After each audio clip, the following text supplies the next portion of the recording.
Mga igsuon, wala ba mo nakabantay ngano kaha nga ang atong mga igsuon nga naay special needs o kadtong mga naay diferensya sa pangisip, ganahan mangyud mo adtog simbahan didto magtambay tibuok adlaw, bahalag pila ka misa ilang tambungan, naara sila didto. Dayon bahalag na nagmisa, musaka gyud sa sanktuaryo aron magampo. Ngano kaha? Kay naa sila'y batasan nga maoy gipasabot ni Kristo atong Ginoo diri sa ebanghelyo karong adlaw.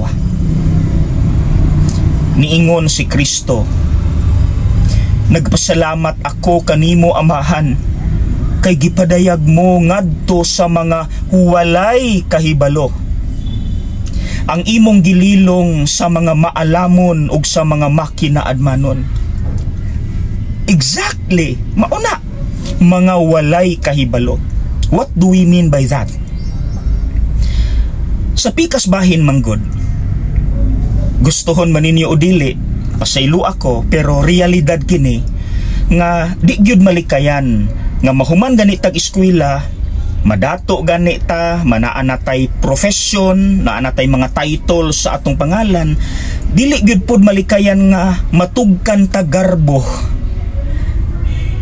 Ug kun masakyan sa yawa, subo pa malandungon, mahimo na din tang galot, hambugiro, muratag si kinsa, or in short, mapahitason. Pero sa pikas bahin, kining atong mga igsuon nga naay diferensya sa pangisip, unsa may naa nila? Walay kwarta, walay profession, walay title, wala. Kinsa ra may naa nila? Unsa ra may naa nila?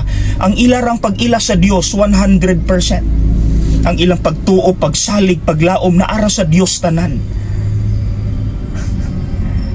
Unsa may tawag nato ana nga batasan?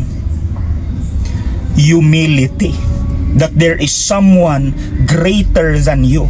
Nga wala ka kung wala siya.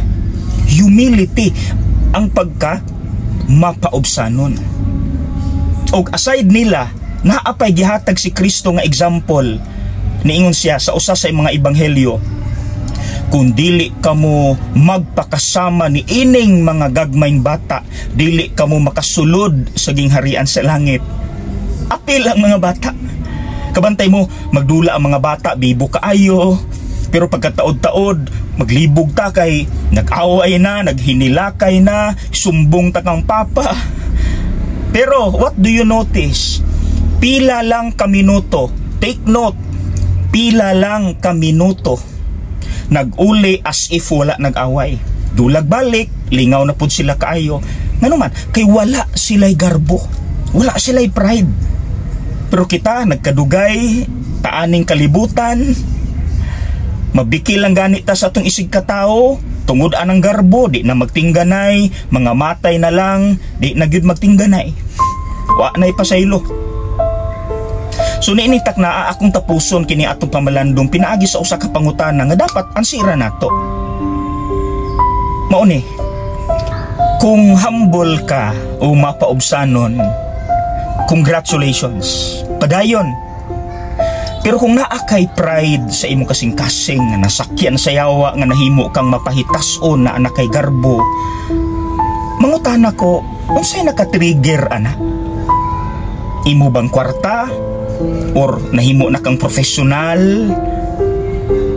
Or naa kay kaaway? O unsa ka ang nakapahimo nimong garbuso sa negatibo nga pamaagi? Unsay naka-trigger ana? Palihog ko sa pagtubag.